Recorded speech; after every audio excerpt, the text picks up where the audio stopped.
हरे कृष्णा भक्तों, राधे राधे। कार्तिक मास में आने वाली एकादशी को रमा एकादशी के नाम से जाना जाता है। मान्यता है कि इस व्रत को करने से व्यक्ति के जीवन में खुशियां आती हैं।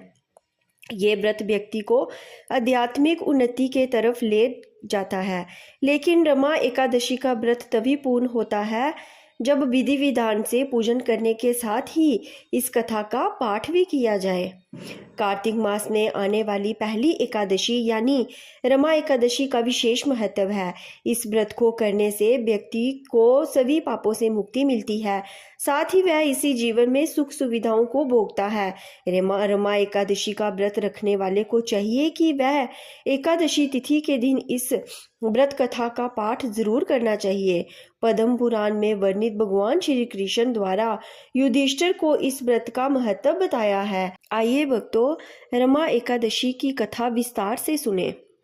युधिष्ठिर ने पूछा, जनार्दन, मुझ पर आपका स्नेह है, अतः कृपा करके बताइए, कार्तिक के कृष्ण पक्ष कौन सी एकादशी होती है? भगवान श्री कृष्ण बोले, राजन, कार्तिक के कृष्ण पक्ष में जो परम कल्याणमयी एकादशी होती है वह रमा के नाम से विख्यात है। रमा परम उत्तम है और बड़े बड़े पापों को हरने वाली है।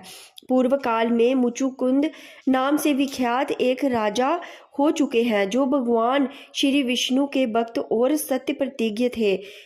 निष्कट राज्य का शासन करते हुए उस राजा के यहाँ नदियों में श्रेष्ठ चंद्रभागा कन्या के रूप में उत्पन्न हुई। राजा ने चंद्रसेन कुमार शोभन के साथ उसका विवाह कर दिया। एक समय की बात है, शोभन अपने ससुर के घर आए। उनके यहाँ दशमी का दिन आने पर समूचे नगर में ढिंडोरा पिटवाया जाता था कि एकादशी के दिन कोई भी भोजन ना करे। ये डेके की घोषणा सुनकर शोभन ने अपनी प्यारी पत्नी चंद्रभागा से कहा, प्रिय, अब मुझे इस समय क्या करना चाहिए, इसकी शिक्षा दो। चंद्रभागा बोली, प्रभु, मेरे पिता के घर पर तो एकादशी को कोई भी भोजन नहीं कर सकता। हाथी, घोड़े, हाथियों के बच्चे तथा अन्य पशु भी अन्न, घास तथा जल तक का आहार नहीं कर पाते।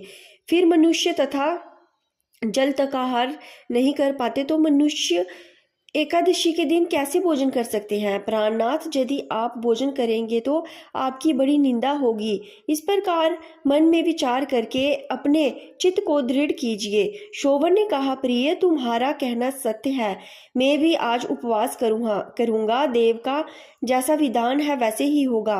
भगवान श्री कृष्ण कहते हैं, इस प्रकार दृढ़ निश्चय करके शोभन ने व्रत के नियम का पालन किया। क्षुधा से उनसे शरीर में पीड़ा होने लगी, अतः वे बहुत दुखी हुए। भूख की चिंता में पड़े पड़े सूर्यास्त हो गया।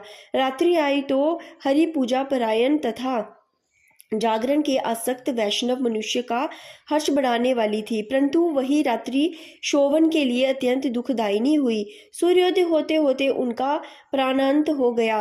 राजा मुचुकुंद ने राजोचित काष्ठों से शोभन का दाह संस्कार कराया। चंद्रभागा पति का पारलौकिक कर्म करके पिता के ही घर पर रहने लगी। निपश्रेष्ठ रमा नामक एकादशी के व्रत के प्रभाव से शोभन मंद्राचल के शिखर पर बसे हुए परम रमणीय देवपुर को प्राप्त हुआ। वहां शोभन द्वितीय कुबेर की भांति शोभा पाने लगा।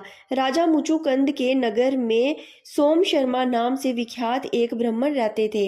ये तीर्थ यात्रा के प्रसंग से घूमते हुए कभी मंद्राचल पर्वत गए। वहां उन्हें शोभन दिखाई दिए। राजा के दामाद को पहचानकर वे उनके समीप गए। शोभन भी उस समय द्विजश्रेष्ठ सोम शर्मा को आया जान शीघ्र ही आसन से उठकर खड़े हो गया और उन्हें प्रणाम किया। फिर क्रमश अपने वशु राजा मुचुकुंद का प्रिय पत्नी चंद्रभागा का समस्त नगर का कुशल समाचार पूछा।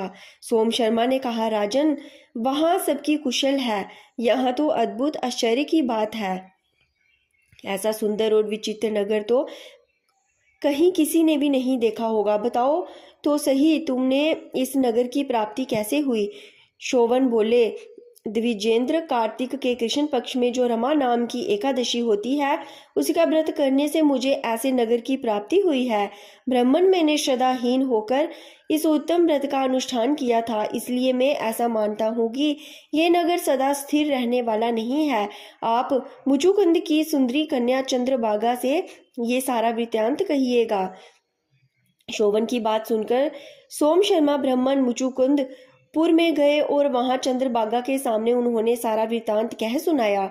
सोम शर्मा बोले, शुभे, मैंने तुम्हारे पति को प्रत्यक्ष देखा है तथा इंद्रपुरी के समान उनके दूरदर्श नगर का भी अवलोकन किया है। वे उसे अस्थिर बताते हैं, तुम उसको स्थिर बनाओ। चंद्रभागा ने कहा, ब्राह्मण वे, मेरे मन में पति के दर्शन की लालसा लगी हुई है, आप मुझे वहां लेकर चलिए। मैं अपने व्रत के पुण्य से उस नगर को स्थिर बनाऊंगी। भगवान श्री कृष्ण कहते हैं, राजन, चंद्रभागा की बात सुनकर सोम शर्मा उसे साथ ले मंदराचल पर्वत के निकट वामदेव मुनि के आश्रम पर गए। वहां ऋषि के मंत्र की शक्ति तथा एकादशी सेवन के प्रभाव से चंद्रभागा का शरीर दिव्य हो गया तथा उसने दिव्य गति प्राप्त कर ली। इसके बाद वह पति के समीप गई। उस समय उसके नेत्र हर्षोल्लास से खिल रहे थे। अपनी प्रिय पत्नी को आई देख शोभन को बड़ी प्रसन्नता हुई। उन्होंने उसे बुलाकर अपने वाम बाग में सिंहासन पर बिठाया। तदंतर चंद्रभागा ने हर्ष में भरकर अपने प्रियतम से ये प्रिय वचन कहा, नाथ, मैं हित की बात कहती हूँ, सुनिए। पिता के घर में रहते समय जब मेरी अवस्था 8 वर्ष से अधिक हो गई, तभी से लेकर आज तक मैंने जो एकादशी के व्रत किए हैं और उनसे मेरे भीतर जो पुण्य सज्जित हुआ है, उसके प्रभ जैसे ये नगर कल्प के अंत तक स्थिर रहेगा तथा सब प्रकार के मनोवांछित वैभव से समृद्धिशाली होगा।